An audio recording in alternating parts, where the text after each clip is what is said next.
아버지, 부활하신 주님의 그 승리가 장차 우리의 승리임을 믿습니다. 그 소망으로 현재를 잘 감당하게 하시고, 때로 부딪히는 여러 가지 상황들이 있다 할지라도 낙심치 않게 하시고 승리케 하여 주시옵소서. 드린 헌금을 받으시며 바친 손길에 복을 더하시고, 우리가 이 땅에 사는 동안 물질 때문에 마음 아픈 일 당하지 않도록 채우고 넘치게 하여 주시옵소서. 감사하며 예수님의 이름으로 기도하옵나이다. 아멘. 예, 오늘 요한복음 3장 22절로 36절 말씀을 본문으로 진정한 성공, 정체성과 사명의 삶의 주제로 함께 말씀을 나누고자 합니다. 사람은 누구나 성공하기를 원합니다. 나쁜 것이 아니죠. 성공하기를 원하는 거야 다 있을 수 있고 또 좋은 일일 수 있습니다. 중요한 것은 그것이 진짜 성공이냐 라고 하는 건데, 아마 금이환양이란 말을 들어보셨을 거예요. 소위 출세해서 비단 옷을 입고 고향에 돌아온다. 출세 자체를 나무랄 것은 없습니다.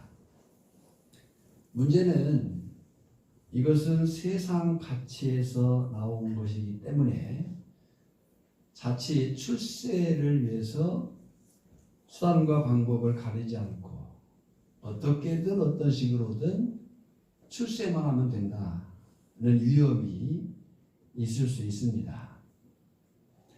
어떻게 보면 모든 사람에게는, 특히 한국 남성들에게는 질병이 하나 있는데, 그 질병이 금이환양 증후군이라고 합니다. 그 금이환양 증후군은 출세하지 못한 데서는 그 부끄러움, 이런 것들이 있다는 거예요. 저도 예수님을 알기 전에는 이 질병에 시달렸습니다. 그래서 고향에 잘 가지 않았어요. 왜냐하면 어릴 적 동네 어른들이 기대했던 만큼 성공하지 못했다는 눌림이 있었단 말이에요. 혹시 자녀들이 고향으로 돌아오지 않으려고 하거나 돌아오는 것이 마치 실패한 것처럼 부끄럽게 생각한다면 어쩌면 이 질병을 앓고 있을 수도 있습니다. 그래서 출세지향적인 개인, 성공제일주의의 사회는 그 결과가 불행으로 끝날 위험이 큽니다. 성공, 일, 출세, 이런 것에 초점이 맞춰져 있으면 일 중독이 되고, 마치 출세에 성공하지 못하면 실패한 인생인 것처럼, 그리고 황금만능의 가치 속에 결국 붙잡혀 살다가 불행해지게 되는 거죠. 그런 현대사회의 대표적인 지적을 얼마 전 넷플릭스에서 9회차 영화로 보여준 오징어 게임이라고 하는 그런 영화가 있습니다.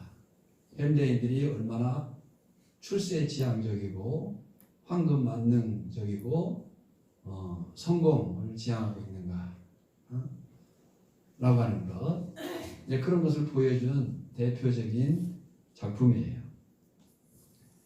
그런데 성경은 진정한 성공이 그런 데 있는 것이 아니고, 성경이 말하는 진정한 성공은 내가 누구인지를 알고 나에게 맡겨진 일에 최선을 다해 사는 것임을 개인과 공동체 또 역사를 통해서 교훈합니다. 우리는 그것이 소위 정체성과 사명이라는 것을 알고 있어요. 정체성이라고 하는 것은 아이덴티티죠. 내가 누구냐 하는 것과 사명, 그럼 나는 어떻게 살아야 되느냐를 아는 것, 그것을 정체성과 사명이라고 말해요. 그런데 구약을 보면 아담과 하와의 범죄는 자신들이 누구이며 어떻게 살지에 대해서 실패한 거예요. 하나님이 아담과 하와를 지으시고 너는 나를 대신해서 통치해라. 너는 나를 대신할 자다. 라고 정체성을, 그리고 창세기 1장 28절에서 문화명령, 다스리고 정복하고 충만하라 라고는 사명을 줬는데 그것을 잃어버린 거죠. 그러니까 어떻게 살지, 누구인지 어떻게 살지를 잃어버린 거예요. 결국 죄를 범하고 에덴 동산에서 쫓겨나게 되었습니다. 또 확인되는 것은 북이스라엘과 남유다, 그리고 역사 속에 있었던 모든 개인과 공동체, 세계 열국들이 언제 흥하고 망했느냐 라고 할 때 역사가 확인해 주는 것이 뭐냐면 정체성과 사명을 가지고 살았느냐 살지 않았느냐에 흥하고 망함이 있었다는 거예요. 자신들이 누구이며 어떻게 살지를 알았던 개인과 공동체와 나라들은 흥했어요. 반대로 자신이 누구인지를 잃어버리고 어떻게 살지를 잃어버린 개인, 공동체, 열강들은 결국 망하는 길로 갈 수밖에 없었던 거죠. 사무엘상 15장과 16장을 보면 여호와 하나님께서 사울을 택한 것을 후회하시고 버리시는 이유, 이건 하나님이 우리와 같은 그런 표현을 한 거죠. 택한 것을 후회하시고 그 사울을 버리시는 이유를 사무엘에게 이렇게 말씀하셨어요. 사무엘상 15장 11절, 내가 사울을 왕으로 세운 것을 후회하노니 그가 돌이켜서 나를 따르지 아니하며 내 명령을 행하지 아니하였음이라 하시니라. 또 사무엘상 16장 7절, 여호와께서 사무엘에게 이르시되 그의 용모와 키를 보지 말라. 내가 이미 그를 버렸노라. 내가 보는 것은 사람과 같지 아니하니 사람은 외모를 보거니와 나 여호와는 중심을 보느니라 하시더라. 그랬어요. 그래서 그리스도인 된 오늘 우리 성도된 우리의 성공 가치는 얼마나 많은 것을 가졌느냐, 어떻게 큰 것을 이뤘느냐가 아니에요.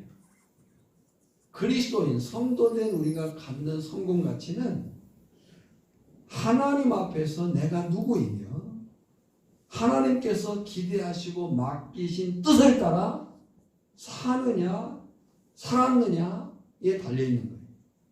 어디에 사느냐도 아니에요. 어디에 사느냐도 아니에요. 어떻게 사느냐도 아니에요. 여러분, 사람이 아무리 호화별정에 살아도 하나님을 떠난 삶은 실패입니다. 아멘? 아무리 그가 좋은 집, 좋은 음식, 그런 호화한 자리에 산다 할지라도 하나님을 떠난 삶은 실패. 그러나 설령 초가운막에 산다 할지라도 하나님의 뜻대로 살았다면 그 삶이 성공이라고 하는 것이 성경이 말하는 그리스도인의 성공 가치입니다. 수지 기쁨의 교회 김원태 목사가 쓴 책 가치혁명이라고 하는 책에 보면 이런 글귀가 있어요. 하나님께서 다스리는 시간과 장소가 바로 하나님의 나라이다. 어디가 하나님의 나라예요? 하나님께서 다스리는 시간과 장소가 바로 하나님의 나라예요. 만약 내가 오늘 하나님의 다스림을 받고 있다면 나는 하나님의 나라에 사는 것이다. 그가 어디 있든지 간에 그가 하나님의 다스림을 받고 있다면 그것이 하나님의 나라에 사는 것이다 라고 말하고 있는 거예요. 그래서 오늘 우리는 성경적 정체성과 사명으로 산 대표적인 한 사람을 공부하게 될 겁니다. 그 사람의 이름이 세례 요한. 어쩌면 세례 요한은 그 세례 요한의 삶은 출생부터 짧은 기간의 사역 그리고 비참한 죽음으로 끝나요. 근데 그렇게만 보면 그의 출생과 정말 그 30대 초반의 짧은 사역과 그리고 비참한 죽음으로만 보면 그는 실패한 인생이에요. 마가복음 6장을 보면 헤롯이 자신의 죄를 감추기 위해서 헤로디아의 딸로 춤추게 하고 계략에 의해서 세례 요한의 머리를 요구하게 합니다. 헤롯이 근심한 척하지만은 결국 세례 요한의 목을 베어 소반에 얹어 가져오게 합니다. 그리고 마가복음 6장 27절 29절에 보면 그 사람이 나가 옥에서 요한을 목베어 그 머리를 소반에 얹어다가 잊어버리셨어요? 같이 하라는 거. 다시 그 사람이 나가 옥에서 요한을 목베어 그 머리를 소반에 얹어다가 소년에게 주니 소녀가 이것을 그 어머니에게 주니라. 요한의 제자들이 듣고 와서 시체를 가져다가 장사하니라. 그랬어요. 여러분요, 이 세례 요한의 생을 보면 30대 초반에 유대인들은 30대쯤 돼야 이제 이런 일들에 뛰어들 수 있으니까 30대 초반에 두각을 나타낸 인물이에요. 그리고 그가 얼마나 대단한 사람이었는가 할 때에 이스라엘 백성들이 정말 주목하고 그에게 많은 사람들이 따라왔어요. 그런데 그 두각을 나타내고 주목받던 청년이 제대로 피어보지도 못하고 죽임을 당합니다. 비참하죠. 불쌍하고 어쩌면 실패한 인생이에요.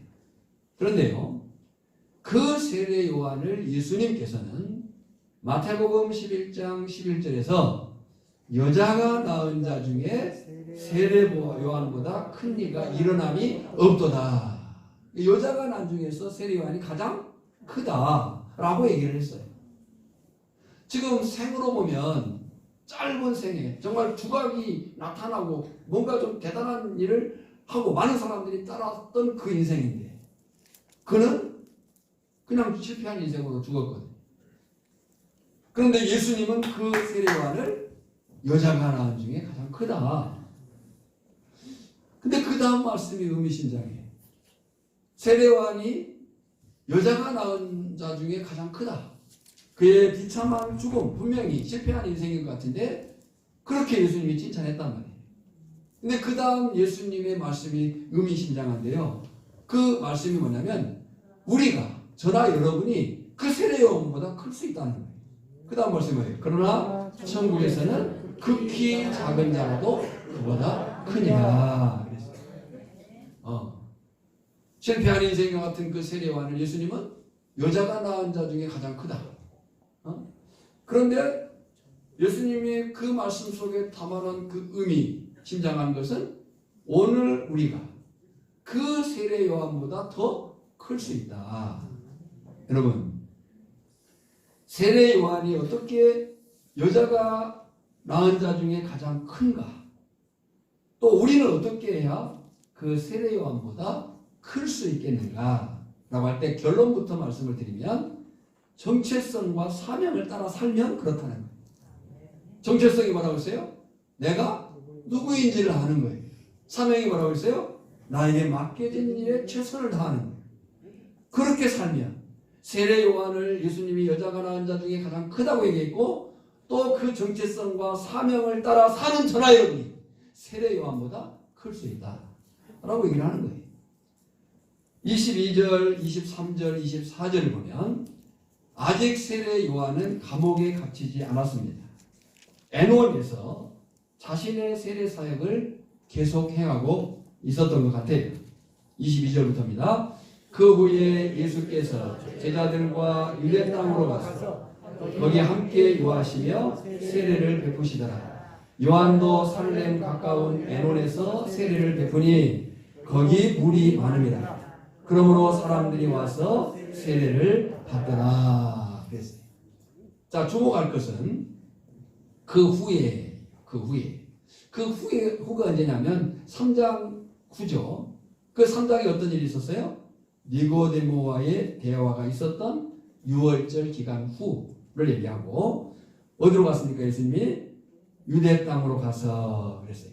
여기 유대 땅은 수도 예루살렘이 아닌 근처 마을이었던 것 같아요. 거기서 뭘 하셨어요? 세례를 베푸시더라. 누가요? 예수님이 세례를 베푸시더라. 근데 4장 2절에 가서 보면 이 세례는 예수님이 베푼 게 아니고 제자들이 베푼 거였다라고 얘기를 해요. 왜냐하면 이 예수님을 따라온 지금 현재까지 5명의 제자는 원래 누구의 제자였어요? 세례 요한의 제자입니다. 그러니까 그 제자들이 세례 요한, 스승인 세례 요한의 그 모습을 따라서 그들도 세례를 주고 있었던 거죠. 그리고 24절에 요한이 아직 옥에 갇히지 아니하였더라. 그러니까 예수님도 제자들이 세례를 행하고 세례 요한도 세례를 행하고 있는 그 상황을 지금 배경으로 얘기를 하고 있는 거예요. 그리고 이 때를 마태복음 4장 11절과 12절을 보면 그 11절과 12절 사이 기간으로 보는 거예요. 이 때가 언제냐면 예수님의 시험과 세례 요한이 감옥에 갇히기 그 사건의 기간들. 그러니까 이 세례 요한과 예수님이 사역에 병행하는 기간이 있었다라고 하는 것을 볼 수 있는 거죠. 그러니까 우리가 마태, 마가, 누가, 요한, 복음을 함께 통합해서 볼 그런 지혜가 필요한 거예요. 자, 그때 세례 요한의 제자와 한 유대인과 변론, 논쟁이 일어납니다. 25절입니다. 이에 중에서 한 유대인과 더불어 정결 예식에 대하여 변론이 되었습니다. 뭐에 대해서 변론이 되었어요? 정결 예식에 대해서. 근데 개역 한글 성경에 보면 결례에 대해서 그랬어요. 오늘 여기 개역 개정은 정결 예식이라고 했는데 개역 한글에는 결례에 대하여. 여기 결례에 대해서는 일상생활의 정결 예식인지 아니면 세례 요한과 예수님의 세례에 대한 논쟁인지, 누구의 세례가 더 우월하느냐라고 하는 논쟁이 있을 수 있는 그런 상황이었어요. 그 정서를 우리가 어디서 볼 수 있냐면 26절에서 볼 수 있는 거예요. 자, 26절을 보면 세례 요한의 세례와 예수님의 세례 중에 누구의 세례가 우월한가에 대한 논쟁이 있었던 것 같아요. 그러니까 지금 26절에서 느껴지는 정서가 뭐냐면 세례 요한의 세례와 예수님의 세례가 어느 게 우월하냐라고 하는 변론이, 논쟁이 생긴 것 같아요. 그 정서를 26절에서 느낄 수 있다고 그랬어요. 26절을 보면 그들이 누구예요? 세례 요한의 제자들이죠. 그들이 요한에게 가서 이르되 라삐여, 선생님과 함께 요단강 저편에 있더니 그 선생님이 증언하시더니가 세례를 베풀매 사람들이 다 그에게로 가더이다. 지금 느끼는 정서가 뭐예요? 기분이 좋다는 거예요? 나쁘다는 거예요? 나쁘다는 거죠. 아니, 기분 나쁜 정도가 아니라 화가 나 있어요. 아니, 이 세례 요한의 제자들이 말이죠. 아니, 라삐여, 지금 사람들이 당신이 세례 준 그 이에게 갑니다 라고 얘기를 해요. 생각해보면 스승을 사랑하는 제자라면 이 정도의 의리는 있어야 하잖아요. 그래요, 안 그래요? 뭐 안 그런 것 같아요. 대답을 안 해요. 자, 스승을 사랑하는 제자라면 이 정도 의리는 있어야 하잖아요. 아니, 선생님이 세례 준 그 이에게 사람들이 갑니다 라고 하는 이 의리 없는 세상에서.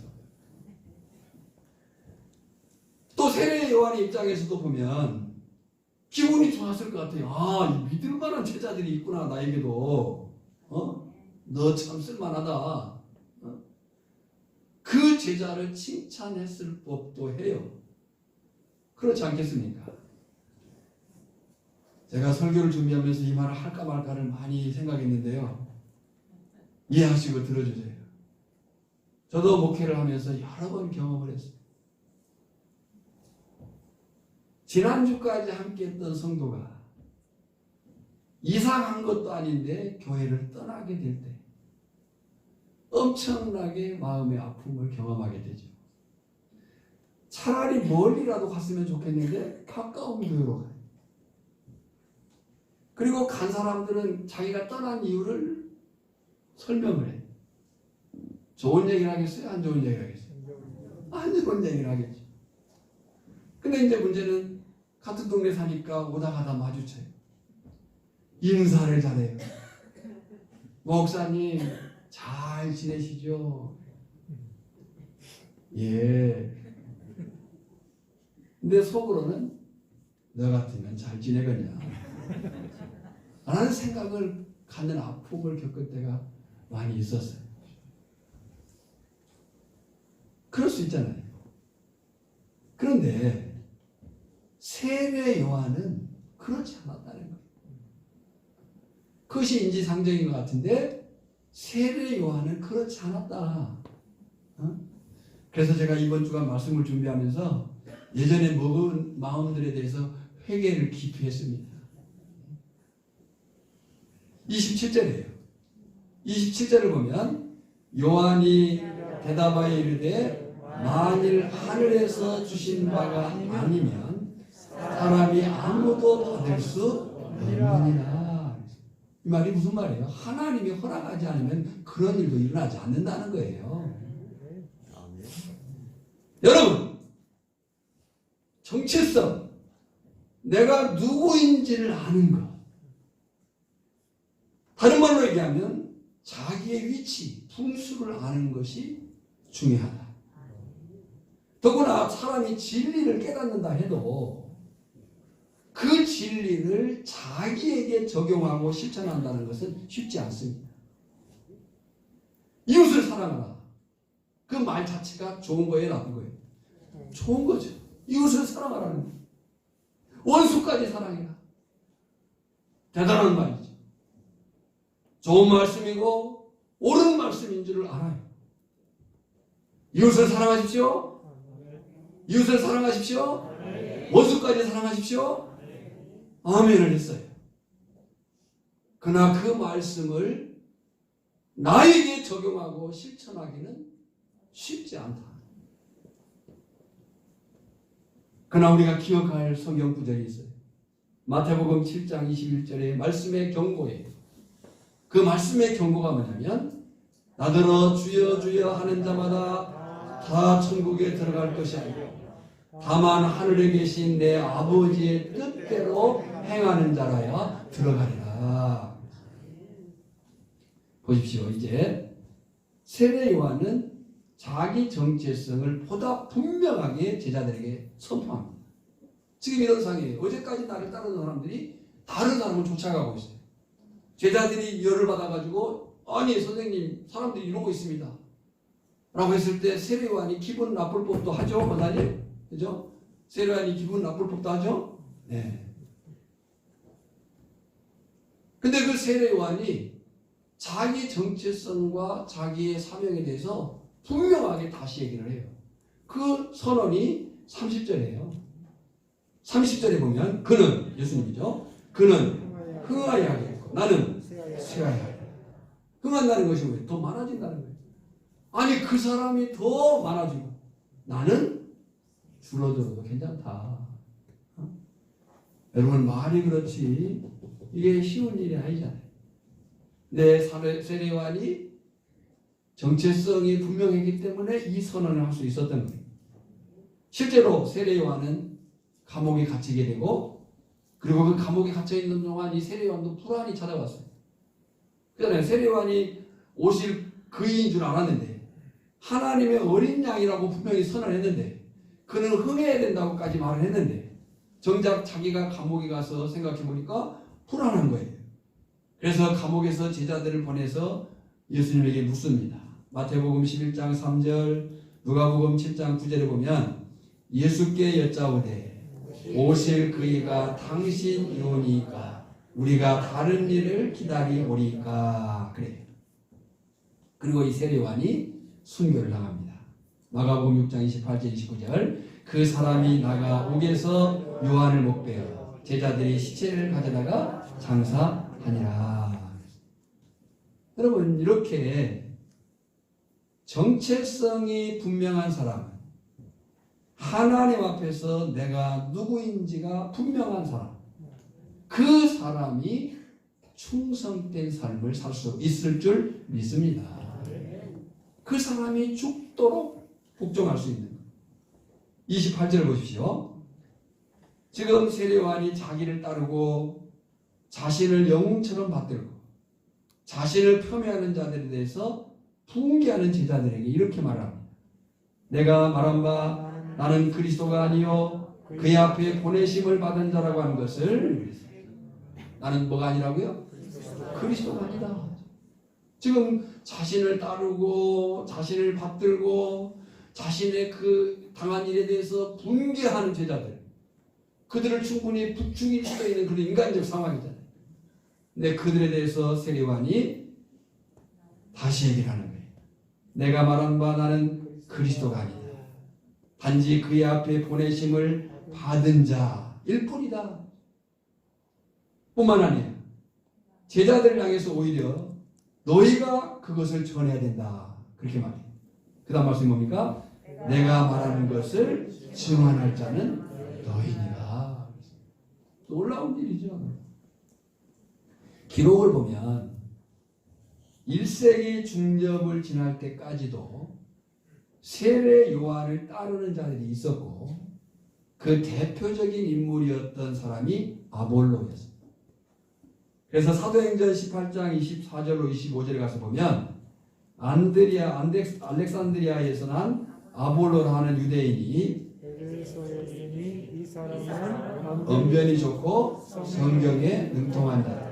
그가 일찍이 주의 도를 배워 열심으로 예수에 관한 것을 자세히 말하며 가르치나 요한의 세례만 따릅니다.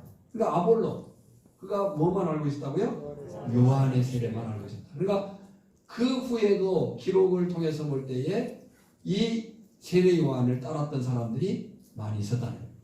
나중에 이 아볼로는 브리스길라와 아굴라를 만나서 성경을 공부하고 성령을 받게 됩니다. 그리고 현재에도 이 세례 요한만을 따르는 자들이 있습니다. 일전에 한번 본 적이 있는데 그들이 만대하교라고 하는 사람들이에요. 분명히 이것은 세례 요한의 의도가 아니었어요. 그러니까 세례 요한이 얼마나 대단하고 위대한 사람인가를 보여주는 거죠. 세례 요한의 의도는 아니었지만 그를 추종하는 사람들, 지금까지도 그 세례 요한을 섬기는 그런 사람들이 있다는 거예요. 제가 페이스북에서 이런 글을 본 적이 있어요. 이제 결혼할 신부가 결혼 전 사진 찍는 걸 웨딩 촬영이라고 하는가요? 네, 결혼 전 웨딩 촬영을 할 때인 것 같아요. 그 페이스북에 어떤 자매가 결혼 앞두고 웨딩 촬영을 하면서 이제 글을 올렸어요. 그 제목이 뭐냐면, 여러분 어떻게 생각하세요? 제 친구가 웨딩 촬영하는데 너무 예쁘게 꾸미고 왔어요. 네.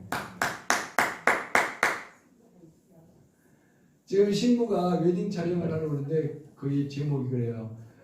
여러분 어떻게 생각하세요? 제가 웨딩 촬영을 하려고 하는데 친구가 너무 예쁘게 꾸미고 왔어요. 제가 지금 이건 정화한 거예요. 그 글대로 하자면 막 시선 강탈. 지금 시선이 누구한테 가 있어야 돼? 전부 다? 신부에 가 있어야 되는데 그 친구가 막 그렇게 꾸미고 온 거예요. 어떻게 생각하냐? 들러리 역할이 뭐예요? 들러리 역할은 신랑을, 신부를 드러나게 하는 거예요. 때문에 자신이 주인공인 것처럼 착각해서는 안 되는 거예요. 자, 보십시오. 세례 요한이 본문에서 밝힌 자신의 사명이 무엇인가를 지금 말하고 있는 거예요. 이 세례 요한이 자신이 밝힌 사명이 뭐냐?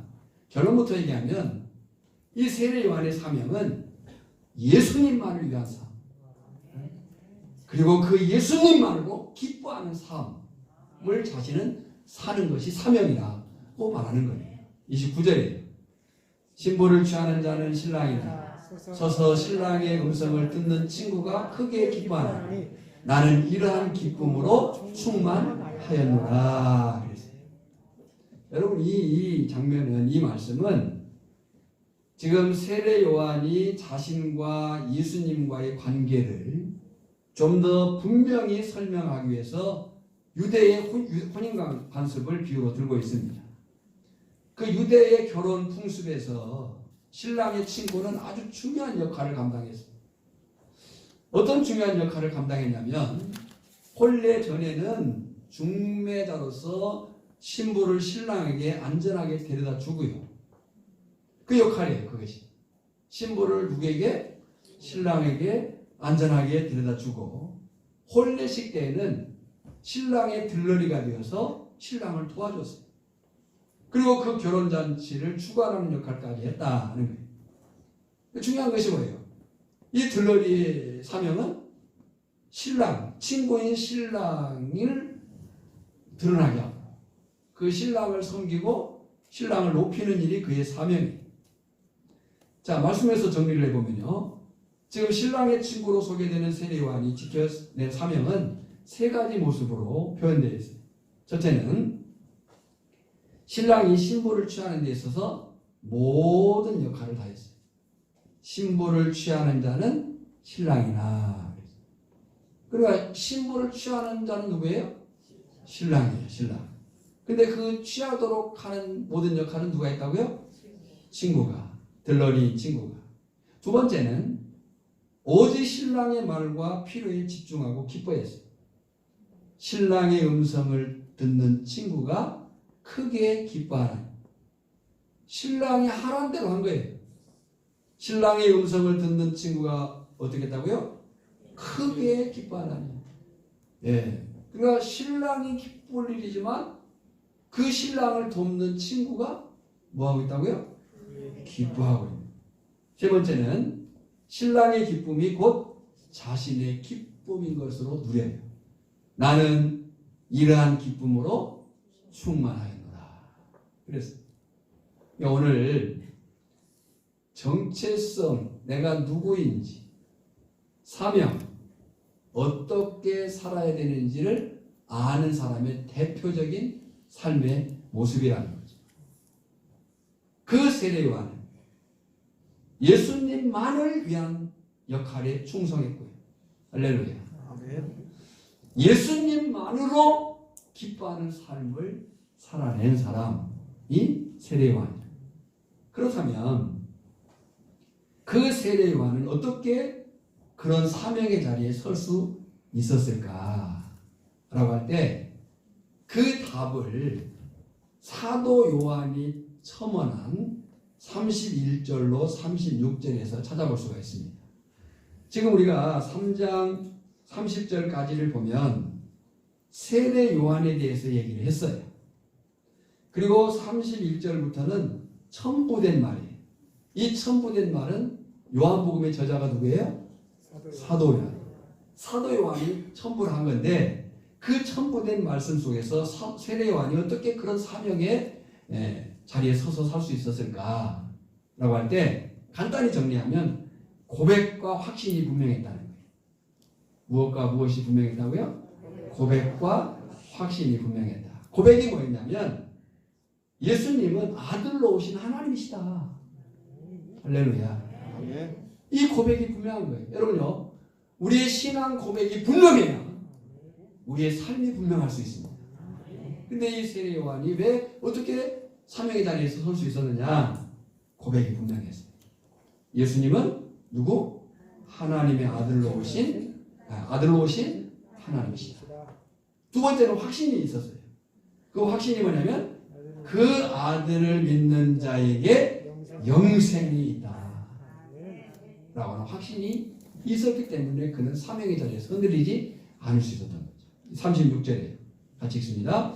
아들을 믿는 자에게는 영생이 있고 아들에게 순종하지 아니하는 자는 영생을 보지 못하고 도리어 하나님의 진노가 그 위에 머물러 있느니라. 결론입니다. 진정한 성공자가 누구인가? 서론에서 보여준 대로 세상 가치의 성공, 그 성공 가치에 붙잡혀 사는 것, 결국 자칫 불행으로 끝날 수 있다. 그러나 성경이 말하는 진정한 성공자가 누구냐? 정체성, 내가 누구인지를 알고, 사명, 나에게 맡겨진 일에 최선을 다하여 사는 삶, 그 사람이 성공자이다. 그 사람은 자신이 서 있어야 될 위치, 분수를 압니다. 제가 어제 선교사 파송식에 가서 선교사 격려를 하라고 해서 격려에서 이런 얘기를 했습니다. 살다 보면 저에게 있어서 세 가지가 중요한 것 같습니다. 첫째는 어디에서 살 거냐. 어디에서 살 거냐는 저나 여러분이 이미 정해져 있습니다. 고흥군 금산면 오천리에 살고 있습니다. 어쩔 수 없어 사는 것도 아니고 어쩌다가 사는 것도 아닙니다. 하나님께서 뜻하신 바가 있어서 저나 여러분을 이곳에 살게 하심을 믿습니다. 두 번째 중요한 것은 무엇을 하며 살 거냐. 무엇을 하며 살 거냐. 그 선교사님은 서티모르로 갔어요. 격렬, 선교사 파송이라고 해서 격렬하러 갔는데 그 선교사가 저보다 후배인 줄 알았어요. 가서 옆자리에 앉아서 제가 물었어요. 이렇게 보니까 저보다 좀 많아 보여요. 그래서 선교사님 어떻게 됩니까? 했더니 66이에요. 서티모르에서 살기로 그는 한 거예요. 거기서 뭘 하며 살 거냐? 교회를 세우고 목회자를 양육하고 또 영혼들을 하나님 앞에 인도하는 그 일을 하고자 한 거예요. 오늘 저는 여러분 이곳에서 무엇을 하고자 합니까? 이제 하나님의 뜻하심 가운데 저는 여러분이 이 고흥군 금산면 오천리에 살고 있는 거예요. 항상 말씀드리지만 지도상으로 보면 대한민국 맨 땅 끝 밑에 있지만 하나님 나라에서 보면 중심인 줄 믿습니다. 하나님이 저나 여러분을 하나님의 나라 중심에 둔 거예요. 거기 어디에 오천리예요. 무엇을 하고 살 것이냐. 단지 열심히 일해가지고 먹고 살고 그냥 자식에게 재산 물려주기 위해서 우리는 그것이 삶의 가치는 아니에요. 삶의 목적이 아니에요. 저나 여러분이 이곳에서 무엇을 하며 살 것이냐. 하나님의 나라를 세우는 일이에요. 이 마을을 살리는 일이에요. 그것이 우리가 해야 될 삶의 내용인 거예요. 그러지 않습니까? 제가 기도하면서 때가 다시 왔다는 생각을 가져요. 이제 25일부터 2년여 넘은 이 멈춤의 시간들이 풀려질 것 같아요. 그래서 퍼뜩 생각나는 것이 있어서 지금 준비하고 있어요. 주님, 다시 기회를 주심을 감사합니다. 근데 그 다음 말씀이 생각나는 말이 뭐냐면 지금 이대로는 안 되겠습니다.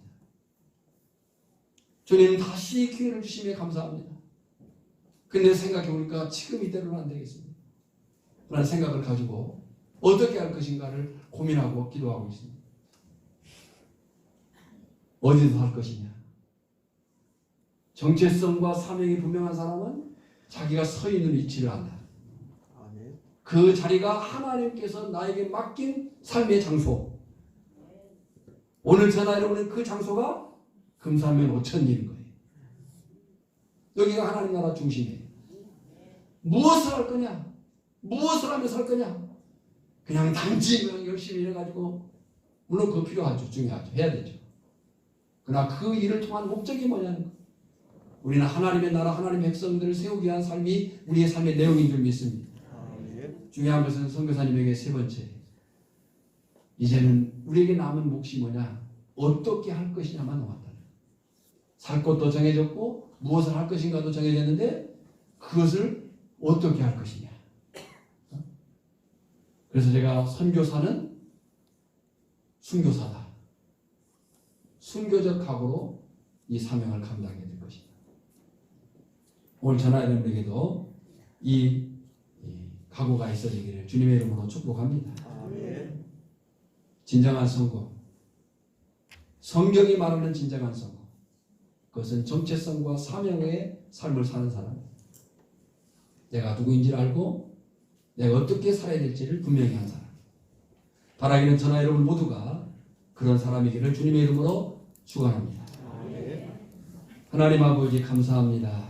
우리가 이 말씀을 다시 새기며 우리의 삶이 그냥 거저 사는 삶이 아니라 하나님께서 보냄받은 그 역할에 대해서 최선을 다해 사는 삶인 것을 기억하고 아멘. 내가 누구인지를 알아서 이제 어떻게 살지를 분명히 하고 내게 주어진 일에 최선을 다할 수 있는 그런 열정이 우리 안에 있게 하여 주시옵소서. 예수님의 이름으로 기도하옵나이다. 아멘.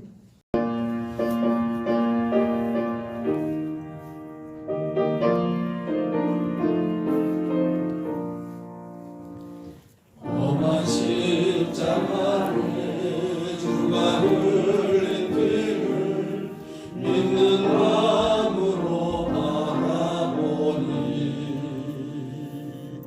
나를 용서하고 내 죄 속하시며 주가 흘리신 보혈이로 죄로 승리를 얻기까지 주의 십자가 사랑하리 빛난 멸류관 받기까지 험한 십자가 붙들겠네. 주님 예비하실 나의 본향집에 나를 부르신 그날에는 영광 중에 계실 우리 주와 함께 내가 죽도록 충성하리. 죄와 승리를 얻기까지 주의 십자가 사랑하리. 빛난 멸류관 받기까지 험한 십자가 붙들겠네. 기도하겠습니다. 부활이요 생명이신 예수 그리스도의 은혜와 우리를 영원토록 살게 하기 위해서 독생자까지 내어주신 성부 하나님의 크신 사랑하심과 이를 깨달아 믿음으로 살도록 도우시는 성령의 기름 부으심이 오늘 부활의 주님 그 승리를 바라며 다시 한번 내가 누구인지를 알고 어떻게 살지를 분명히 하고 그 확신과 그 고백으로 하나님의 나라 중심에서 주의 나라를 세우며 살고자 다짐하는 모든 주의 백성들 심령 위에 이제로부터 영원까지 항상 함께 있을지어다. 아멘.